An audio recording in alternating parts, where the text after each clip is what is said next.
Rice আমি আজকে বানিয়েছি হচ্ছে সোয়াবিন আলুর তরকারি। আর আজকে আমি পুরো এটা হচ্ছে গুগল জিমিনির থেকে জিজ্ঞেস করে করে আমি সোয়াবিন আলুর তরকারিটা বানিয়েছি।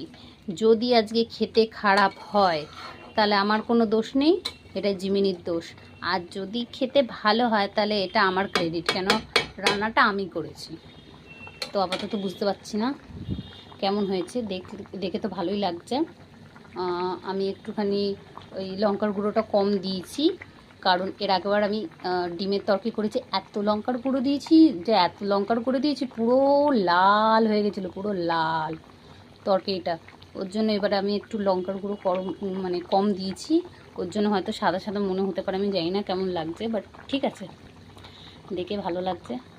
এবার খেয়ে যদি ভালো লাগে তাহলে আমার ক্রেডিট, আর যদি খেয়ে ভালো না লাগে তাহলে জিমিনির দোষ, কেন আমি জিমিনিকে জিজ্ঞেস করে করে করে করে আমি রান্না করেছি। একদিকে ভালো, মানে রেসিপি না জানলেও জিমিনি কিন্তু হেল্প করে দেয়, এটা তো মানতেই হয়, মানে বেশ ভালো হেল্প করে দেয়। তো আজকে আমি সোয়াবিন আলুর তরকারি করেছি, ইয়ে। যাই হোক, নিজে রান্না করে নিজে প্রশংসা করাচ্ছি সেটা বড় কথা না, বড় কথা আমি রান্না করেছি, এটাই বড় কথা। দেখে তো ভালোই লাগছে, আগে হোক, একটু ফুটুক, তারপরে আমি একটু টেস্ট করে দেখবো যে আমি কত সুন্দর রান্না করতে পারি। আমি পারি রান্না করতে।